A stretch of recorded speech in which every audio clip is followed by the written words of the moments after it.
Good morning, my friends. This is the day that the Lord has made. We will rejoice and be glad in it. As I sat out here with the cold, I had my blanket over me and the jacket over me, and I was about to take it off for the post, and I said, no, I think I'm just going to stay just like that because it's nice and warm like this. And this morning, as I was thinking about the message yesterday, Benjamin spoke about the Samaritan man, the one that helped his neighbor. And as I went to the story, it's incredible because most of us know this story very well, where Jesus is asked the question. Here is a lawyer, and he comes to Jesus, and he's trying to trick him into something, and he's saying, what shall I do, Master, to receive eternal life, to inherit eternal life? And Jesus asks him, what is written in your law, in the law? How do you read that? And this lawyer is saying, you shall love the Lord your God with all your heart, with all your soul, with all your strength, and with all your mind, and your neighbor as yourself. He said it perfectly. He knew it perfectly.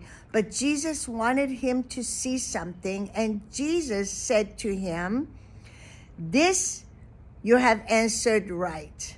This do, and you shall live. But the man, wanting to justify himself, he said, who is my neighbor? And don't you ask that question of the Lord so many times? Who is the neighbor, Lord, that we need to reach out to, that we need to show mercy to? Because Jesus tells the story of a Samaritan man, because these were Jewish people, and Jesus was telling of a Samaritan that reached out to the Jewish man, and to show us that it's not the ones we think that we should reach out to. It's totally different. I remember being in the flood, and there is a chair in our home that I sit in every day. And it's not one that we bought, Terry and I, but I remember when we had lost all our furniture and we were in this house that the Lord had provided, we had nothing in the living room. In fact, a few times our whole family together, as we were eating, we would sit on the floors. We had some chairs that you could open up, but not enough for all of us to sit on. And we didn't really care because it was clean. We were in a home. We were together. We just thanked the Lord for that. And I remember the Lord sent people to work in our campus, for the church, for the school, for our houses, to clean out, to gut out everything. And there was a man who was the overseer, and he looked at me one day. I was standing there with Terry, and he said, I have some furniture in a storage, and I'm going to bring it to you. And I told him, no, thank you, because I just didn't see some things coming into our house that I didn't know where they were going to come from. And I said, no, it's okay. And I didn't really know how I was thinking at the time.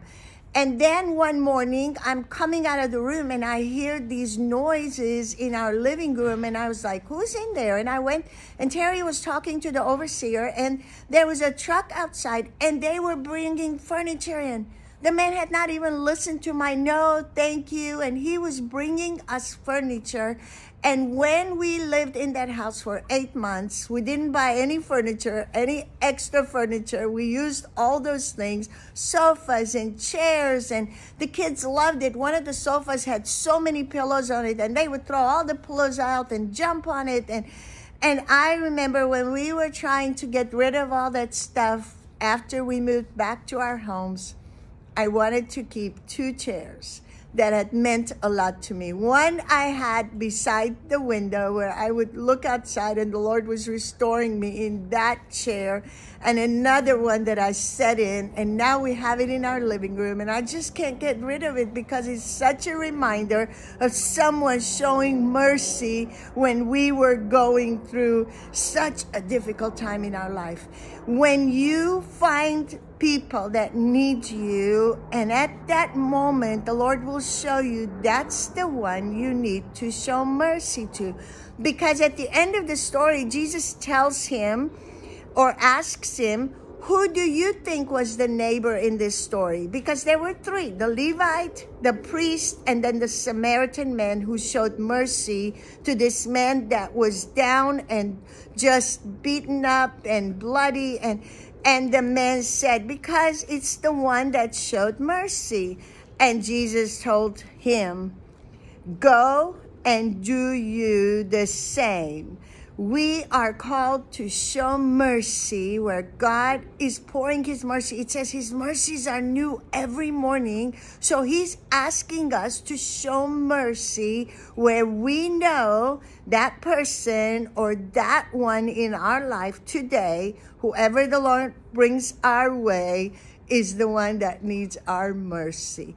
The Lord is saying, go and do the same. Luke chapter 10 is where the story is from, and it's so beautiful. Read it again, the Samaritan story about the Samaritan man and how he showed mercy to someone totally different than who he was. The Lord bless you today.